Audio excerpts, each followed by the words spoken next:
Bienvenue à l'émission Gens d'ici. Cette semaine, je vous propose avec joie une entrevue avec M. Amédée Gaudreault, qui a déjà remporté 4 prix de journalisme, le Grand Prix de l'Union canadienne des journalistes de langue française et qui a publié récemment un livre « 30 ans de journalisme ». Je vous propose donc avec joie cet entretien.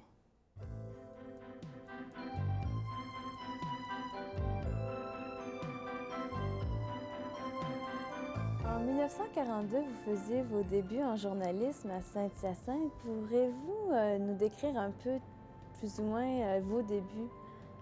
Ça remonte, comme vous venez de le dire, à mes débuts dans le journalisme. C'était un hebdomadaire qui était à la propriété du sénateur Tédé Bouchard. Et je sortais du séminaire du Chicoutimi, alors je ne savais pas faire grand-chose. Et comme je vous le disais avant l'émission, on m'avait offert un salaire de 12 piastres par semaine. C'était à peu près ce que je valais pour les salaires de l'époque. Et ça m'a mis le pied à l'étrier.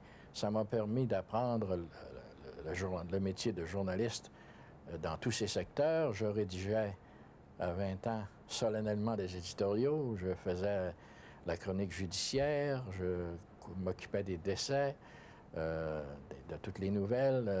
Je corrigeais les épreuves. La seule chose que je ne faisais pas, c'était balayer. Puis je me demande, on aurait pu me le faire faire. Alors, mais ça m'a permis d'apprendre et ensuite de me préparer pour aller dans d'autres journaux. Ensuite, je suis passé à la Tribune de Sherbrooke. Là, j'étais correspondant parlementaire à Québec, à l'époque où Duplessis était à son zénith. Ensuite, je suis allé à la Presse de Montréal. J'étais 5 ans à la Presse. Et ensuite, la Presse m'a envoyé à Ottawa. Et là, j'ai été 2 ans pour la Presse. Ensuite, 1 an au Nouveau Journal de Jean-Louis Gagnon, une aventure qui a duré 1 an.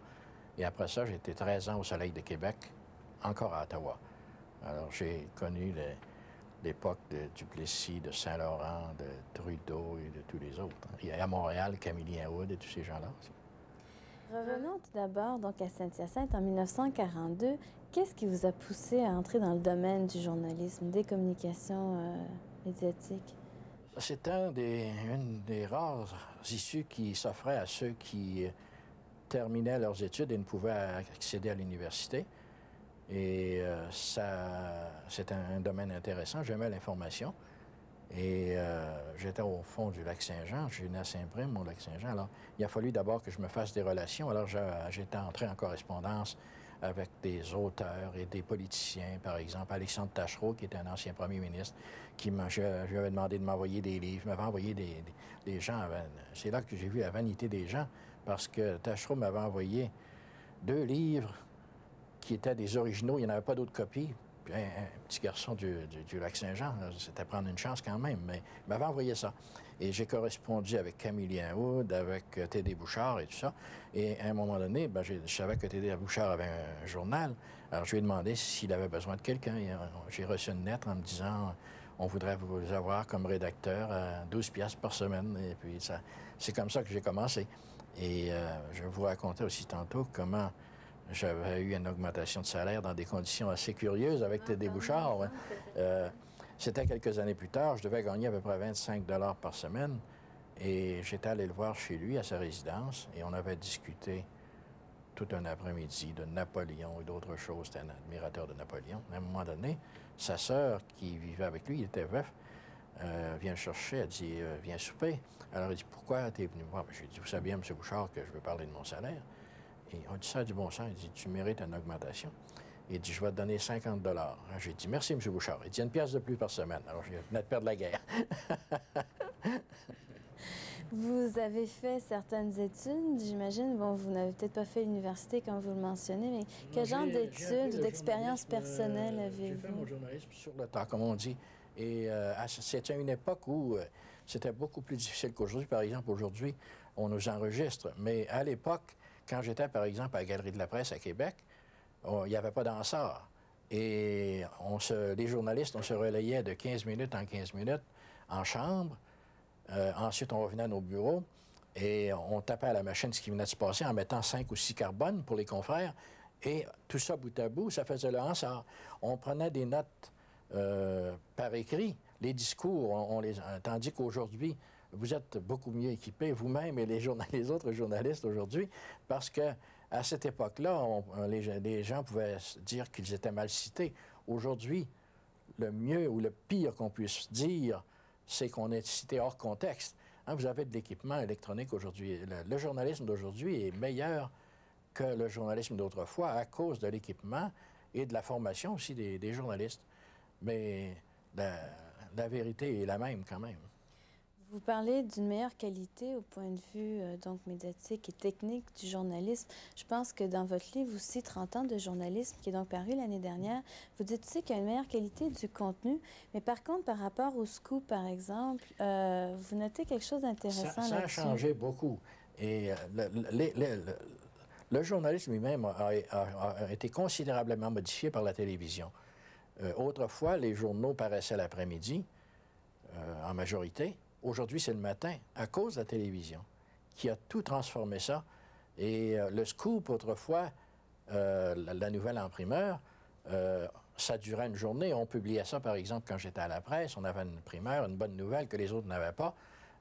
Ça paraissait dans l'après-midi, puis il n'y a rien que le lendemain matin que le Devoir ou la Gazette ou le Montreal Star pouvaient se rattraper. Tandis qu'aujourd'hui, avec la radio, la télévision, agressifs comme ils sont, une nouvelle comme ça dure une demi-heure et c'est fini. J'avais à la presse, j'ai eu des scoops assez intéressants qui aujourd'hui seraient difficiles à obtenir. Ils ne dureraient pas. Par exemple, j'avais par exemple eu le scoop du Congrès conservateur. Je ne sais pas si c'était au Congrès où Diefenbaker a été élu chef du Parti conservateur. C'est en 1956. Et il y a le caucus du parti pour discuter de la politique se tenait à huis clos, secret. J'avais réussi à m'infiltrer et alors le lendemain, dans la presse, je publiais tout ce qui s'était dit au Congrès conservateur et il y avait des discussions qui étaient assez fracassantes ou intéressantes. Par exemple, il y avait j'avais parlé d'un monsieur Michener, parce qu'à l'époque, il était absolument inconnu, qui avait proposé aux conservateurs de donner un drapeau aux Canadiens avant que les libéraux le fassent. Alors, ça faisait quelque chose d'assez... surtout chez les conservateurs à l'époque. Et il y avait eu aussi une discussion sur l'immigration. Il y avait le général Perks et puis M. Howard Green, qui était très peu connu en politique à cette époque-là et qui, 2 ans plus tard, était devenu ministre dans le gouvernement Diefenbaker. Alors, ces deux messieurs étaient de la Colombie-Britannique et ils s'étaient opposés à des changements à la politique du Parti conservateur en matière d'immigration pour des raisons raciales et autres. Alors, il y a quelqu'un qui leur a demandé pourquoi êtes-vous contre? Alors, Perks et Green avaient dit « We don't want to be flooded by Japs ». Vous imaginez que le lendemain, dans la presse, ça faisait un beau titre. Alors, ça a été... la surveillance a été accrue, mais il était trop tard. Hein? Les chevaux étaient sortis de l'écurie, comme on dit. Et le général Perks m'en a toujours voulu parce que je lui ai joué un petit tour 1 an plus tard, 1 an et demi plus tard. Il était devenu ministre de la Défense nationale et il était allé à Farnham à l'ouverture d'un camp pour des recrues, pour des cadets. Et il était là avec toute sa pompe, puis ses décorations, puis son état-major. Et puis il donnait une conférence de presse. Alors j'ai dit... Général, il y a quelqu'un de l'Ouest, M. Winch, je le connais bien, c'est dans ma province, c'est un député du CCF, dans ce temps-là, le NPD s'appelait CCF, et il dit, j'ai dit, M. Winch a fait une déclaration en faveur de l'immigration sans connotation raciale, tout ça. J'ai dit, qu'est-ce que vous en pensez? Il dit, je suis pour ça. Alors, j'ai dit, vous avez changé d'avis? Il dit, comment ça? Ben, j'ai dit, au Congrès conservateur, il y a 1 an et demi, là, vous avez dit que vous étiez contre ça parce que vous ne vouliez pas être flooded by the Japs. Il dit, you were there? Alors, j'ai dit, oui. Il dit, let me tell you, Youngman. Il m'appelait toujours Youngman, jeune homme. Dites-moi alors, jeune homme, il dit, on a le droit de choisir ceux qui veulent venir. Alors, j'ai dit, c'est votre réponse. Et quelques années plus tard, il était encore ministre de la Défense nationale, et à un moment donné, il avait fait une déclaration en Chambre à la période des questions, et il y avait eu un feu de forêt au Québec, et il y avait des avions de la Défense nationale qui avaient participé aux opérations de secours, et le général avait parlé de ça en chambre, mais il marmottait en anglais, ce qui était très difficile à comprendre. Alors, je suis descendu, après la période des questions, en bas au rez-de-chaussée, à la sortie de la Chambre des communes, pour essayer de le rejoindre. Finalement, je l'ai rejoint dans l'ascenseur. Alors, j'ai dit, Général, how about the planes? Il dit, Young man, I don't give interviews in an elevator. Et alors, j'ai dit, it's your answer, c'est votre réponse, mon général.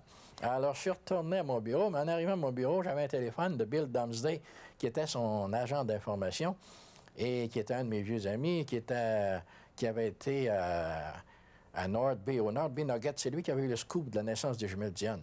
Et alors, il dit, le général, t'as fait une remarque un peu rude. Il dit, je vais te donner des détails, puis si tu veux. Là, alors, j'avais parlé des avions, mais je n'avais pas parlé de la réplique du général.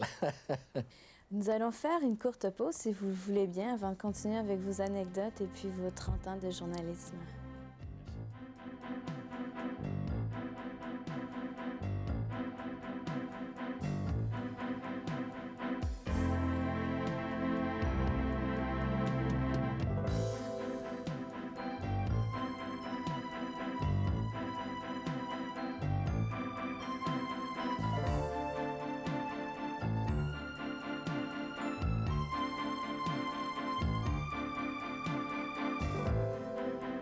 Bien, nous revoilà avec le journaliste M. Amédée Gaudreau. Dans vos 30 ans de journalisme, vous avez fait plusieurs éditoriaux et puis vous avez été membre de plusieurs hebdomadaires. Est-ce qu'il y a eu des expériences qui vous ont marqué plus que les autres ou est-ce que vous vous êtes senti plus à l'aise, plus dans Non, c'était une constante évolution et on apprend toujours dans ce métier-là. Et à Saint-Hyacinthe, c'était un hebdo. Alors là, j'ai appris à peu près tous les secteurs. J'ai été mêlé à toutes les activités. Ensuite, à la Tribune de Sherbrooke, j'ai été correspondant parlementaire. Je couvrais quand j'étais à Sherbrooke, je couvrais les tribunaux, je couvrais la politique. Et ensuite, à Montréal même, là, je couvrais la politique municipale, par exemple. C'est là que j'ai connu Camille Aoud. Ensuite, je couvrais les élections de banlieue. Et ensuite, je faisais les grands reportages, les voyages à l'étranger. C'est là que j'ai commencé à aller un peu dans différents coins du monde. Est-ce que vous avez beaucoup voyagé dans votre vie? Pas mal, et surtout à Montréal et à Ottawa surtout, parce que je faisais des voyages avec le premier ministre Trudeau, avec les ministres des Affaires extérieures. Ensuite, il y avait l'OTAN, on allait en Europe pour les réunions de l'OTAN. Alors, ça m'a permis d'aller dans différents pays, évidemment, oui. Est-ce que vos nombreux voyages ont un peu modifié la perception que vous avez un peu du Canada, finalement, dans vos articles? C'est clair que quelqu'un qui a voyagé à l'étranger voit le Canada d'un œil beaucoup plus sympathique, si je puis dire, que certains Québécois qui sont séparatistes, qui s'imaginent qu'on est le nombril du monde, alors qu'en réalité, on est chanceux d'appartenir à un pays qui est le Canada et qui a une réputation extraordinaire à travers le monde entier. C'est vraiment instructif de voyager et de réaliser qu'est-ce que le Canada est. Et je pense que si certains Québécois voyageaient, ça ne leur nuirait pas. Dans vos différentes entrevues avec différents hommes politiques que vous avez pu côtoyer, il y en a certains qui étaient peut-être un peu plus réticents finalement à donner certaines informations aux journalistes. Est-ce que c'était presque un défi pour vous finalement? Par exemple, Trudeau, que j'ai bien connu à Montréal, et ça je raconte ça dans mon livre, ne m'a jamais donné de nouvelles parce que lui, il agissait de même avec tous les journalistes. J'allais le voir, par exemple, quand il était ministre de la Justice, et puis je jasais avec lui, et parce que c'est la pratique, c'est donnant-donnant, on jase avec un ministre et tout ça, ou avec un autre personnage, et on échange de l'information. Mais lui, à un moment donné, j'ai dit, Pierre, ça fait plusieurs fois que je viens te voir, tu me dis jamais rien. Oui, mais il dit, continue ce que tu me dis, moi, ça m'intéresse. Je ne suis jamais retourné. Par contre, il y a d'autres ministres, ou même des premiers ministres, qui étaient plus faciles d'accès ou plus communicatifs. Pearson, par exemple, le premier Pearson m'a donné d'excellentes nouvelles. Et par contre, aussi dans mon livre, je raconte qu'il m'avait donné une nouvelle que je n'ai jamais publiée. Et j'explique que si quelqu'un vous demande de ne pas sortir une nouvelle, si vous le faites, vous ne donnerez plus jamais rien. J'avais rencontré le premier ministre Pearson un jour Et il me dit, je suis furieux, je viens de recevoir l'ambassadeur de France et il m'a dit que le général de Gaulle nous demande de faire sortir nos troupes de France, nos militaires de France. Alors j'ai demandé à l'ambassadeur de demander au général, est-ce qu'on doit ramener nos morts également? Alors c'était une allusion aux Canadiens qui ont donné leur vie en bonne partie pour la France durant les 2 dernières guerres mondiales. C'était un mot extraordinaire. Mais si vous alors j'ai dit à M. Pearson, est-ce que je peux publier ça? Il dit jamais, jamais, pas de suite, je te le dis. Alors, je n'ai pas publié la nouvelle parce que si j'avais publié ça, il ne m'aurait plus jamais rien dit. Et après ça, quelques années plus tard, j'ai quitté le journalisme. Et entre-temps aussi, les mémoires de Pearson, qui était mort, ont été publiées. Et son garçon, Jeff Pearson, était un de ceux qui ont contribué à la rédaction de ces mémoires. J'ai rencontré Jeff un jour et je lui ai demandé, est-ce que ça se trouve dans les mémoires de ton père? Il m'a dit, oui, mais il dit, tu connais mon père, tu sais comment est-ce qu'il est, c'est pas mal réduit toute l'affaire. Et en réalité, c'est dans un paragraphe sur l'OTAN et c'est dilué, et, ça ne veut pratiquement plus rien dire. Tandis qu'à l'époque, ça aurait été une bombe, hein, mais c'est comme ça que... Mais si j'avais publié ça, je n'aurais jamais eu d'autres nouvelles de Pearson et ça aurait été fini. Dans d'autres circonstances aussi, pour protéger nos sources, on fait passer ça sur le dos d'un autre. Ça m'est arrivé avec Egan Chambers, par exemple, qui était président d'un comité parlementaire sur les péages sur les ponts de Montréal. Hein, il y avait des percepteurs qui oubliaient de mettre tout l'argent dans la caisse et qui en gardent. Alors, il y a eu un comité parlementaire présidé par Egan Chambers qui a étudié toute cette affaire-là. Et quand est venu le temps de présenter le rapport, je suis allé voir Chambers et puis je lui ai dit, est-ce que tu peux me dire qu'est-ce qu'il y a dans le rapport? Il dit, je peux pas. Il dit, Diefenbaker va être furieux. Alors, ce que j'ai fait, j'ai eu le rapport quand même d'une autre personne et j'ai commencé mon article en faisant l'éloge d'Egan Chambers en disant comment il avait été un excellent président, comment son rapport serait excellent et tout ça. Puis là, je déballais l'affaire. Alors, tous les gens ont pensé que c'était Chambers qui avait dévoilé l'affaire, alors qu'en réalité, c'était pas lui. Et puis, il est venu me voir et il m'a dit « Pourquoi tu as fait ça? » J'ai juste dit que tu étais un bon président. Je n'ai pas dit que c'était toi qui avais fait l'affaire. Ce sont toutes ces anecdotes donc, que vous avez accumulées au fil des années et vous avez fait un livre avec ça. Et donc, après cette pause, je vous propose de rester avec nous parce que c'est justement de ce livre dont on va discuter.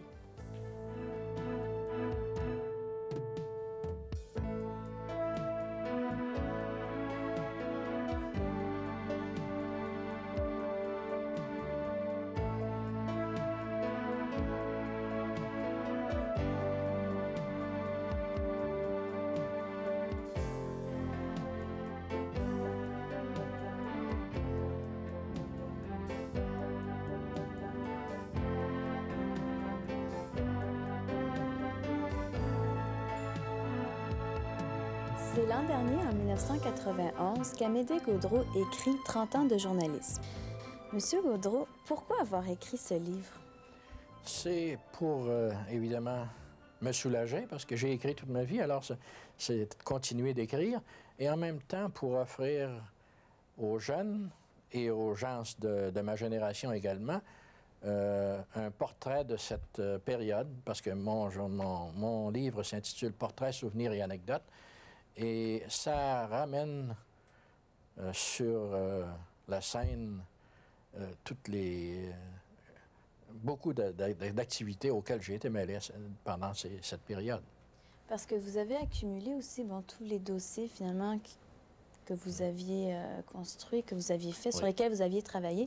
Est-ce que vous aviez l'intention d'écrire un livre ou ça s'est fait? Oui, c'était dans mes projets. Seulement, quand j'ai quitté le journalisme en 1971, ensuite, j'ai été 15 ans au gouvernement, directeur des services d'information à Emploi et Immigration Canada. Alors, je ne pouvais pas écrire sur le domaine politique à cette époque-là, mais j'avais gardé tous mes dossiers en entrepôt. Alors, quand j'ai pris ma retraite, il y a quelques années, je suis allé voir mes dossiers et il suffisait de sortir une enveloppe et il y avait là-dedans la campagne électorale de Trudeau, il y avait la voie maritime du Saint-Laurent, il y avait des anecdotes de Louis Saint-Laurent, il y avait Camillien Hood, chacun avait son dossier et c'était facile de reconstituer ça.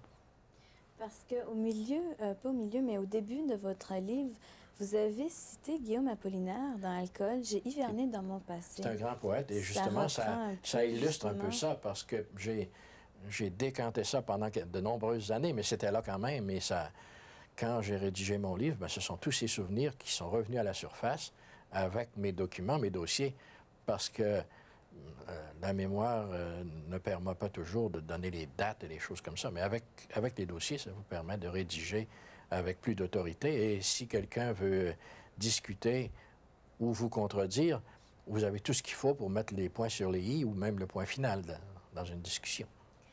Est-ce que dans cette aventure, vous avez appris quelque chose encore en plus?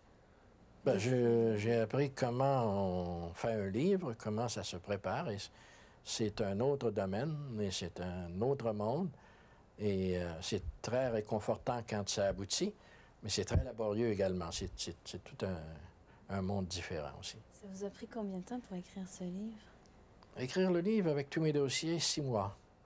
Et ensuite, 1 an avec un éditeur, parce que c'est long, hein? Il y a des étapes différentes, et ensuite la production et tout ça. C'est assez le temps normal, j'imagine. Donc, vous nous avez plus ou moins dit certaines de vos anecdotes qui vous sont arrivées au courant de votre carrière. Si je vous demandais laquelle, s'il y en avait une spéciale que vous aimeriez partager avec nous, ce serait laquelle? Il y en a beaucoup, mais comme votre père est un diplomate, je vous avais raconté tantôt ce qui est arrivé, ce qui m'est arrivé avec Jules Léger, qui est ambassadeur du Canada en France. Un jour, j'accompagnais Paul Martin comme journaliste à une visite officielle en France et quand l'avion est arrivé à Paris, c'était à l'époque où les relations entre Ottawa et Paris n'étaient pas au beau fixe, c'était plutôt au mauvais fixe. Et alors, au lieu d'être reçu sur tapis rouge, Paul Martin a appris en arrivant à Paris que son avion devait rester en bout de piste à cause de difficultés qu'on n'a jamais trop connues, on n'a jamais trop su pourquoi exactement. Mais ce qui est arrivé, c'est qu'on nous a embarqués dans un chariot à bagages tiré par un tracteur, une espèce à ciel ouvert. On était assis là avec nos bagages entre les jambes. Puis en face de moi, il y avait Paul Martin, le ministre, et puis Jules Léger, qui était l'ambassadeur. Puis il y avait son parapluie à la main, même si, heureusement, il ne pleuvait pas. Il y avait son parapluie il tournait son parapluie, il était furieux, évidemment, sans que ça paraisse trop. Mais c'était une réception qui n'était pas trop cordiale.